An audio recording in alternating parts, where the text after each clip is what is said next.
প্রিয় দর্শক, আসসালামু আলাইকুম। বর্তমান অন্তর্বর্তীকালীন সরকারের প্রধান উপদেষ্টা ডক্টর মোহাম্মদ ইউনূস বলেছেন, আপনারা মন খুলে সমালোচনা করুন, আপনারা গঠনমূলক সমালোচনা করুন। তাই বর্তমান রাজনীতির চালচিত্র নিয়ে, বর্তমান দেশের অবস্থা নিয়ে দু একটি কথা বলার জন্যই আজকের এই ভিডিওতে হাজির হয়েছি।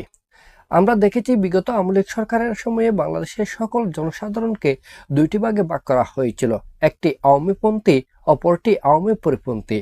যারাই আওয়ামী পরিপন্থী হয়েছে, গঠনমূলক সমালোচনা করেছে, সরকারের সমালোচনা করেছে, তাদেরকে পেশা ছাড়তে হয়েছে, রুটি রোজগার ছাড়তে হয়েছে, এমনকি তাদেরকে দেশ ছাড়তে হয়েছে। উদাহরণ হিসেবে আমরা বলতে পারি পিনাকি ভট্টাচার্যের কথা, উদাহরণ হিসেবে আমরা বলতে পারি ইলিয়াস হোসেনের কথা, কনক সরোয়ারের কথা।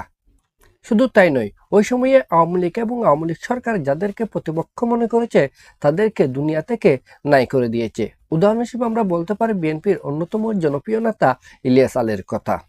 আর আমরা যদি বাংলাদেশের বর্তমান চালচিত্রের দিকে তাকাই, তাহলে দেখতে পাবো জুলাই গণঅভ্যুত্থানের অংশী জনগণ আওয়ামী লীগের দেখানো পথে হাঁটছে, আওয়ামী লীগের পুরনো পন্থাকে অনুসরণ করছে, যা নিয়ে বর্তমান অন্তর্বর্তীকালীন সরকার অনেকটা অসহায়ত্ববোধ প্রকাশ করেছে।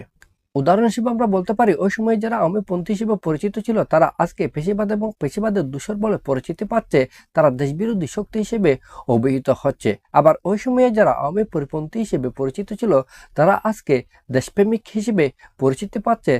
অথচ এই সময়ে এসে আমাদের প্রয়োজন ছিল একটি ঐক্যবদ্ধ জাতি গঠন করার, যাতে করে আমরা আধিপত্যবাদের সাথে, সাম্রাজ্যবাদের সাথে লড়াই করতে পারি, সংগ্রাম করতে পারে, বাংলাদেশের স্বাধীনতা সার্বভৌমত্ব অক্ষুণ্ণ রাখতে পারে।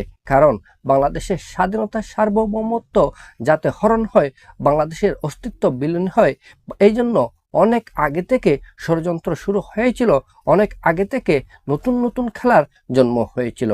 কারণ বাংলাদেশের অবস্থান এমন একটি গুরুত্বপূর্ণ স্থানে রয়েছে, যার ভূরাজনৈতিক তাৎপর্য ভাষায় বলে প্রকাশ করা যাবে না। এখন কথা হচ্ছে, যারা পেশিবাদের সাথে জড়িত, যারা অন্যায় অপরাধের সাথে জড়িত, তাদের কি বিচার হবে না? অবশ্যই হবে। তাদের জন্য প্রচলিত আইন রয়েছে, তাদের অপরাধের বিচার প্রচলিত বিচার ব্যবস্থাই হবে।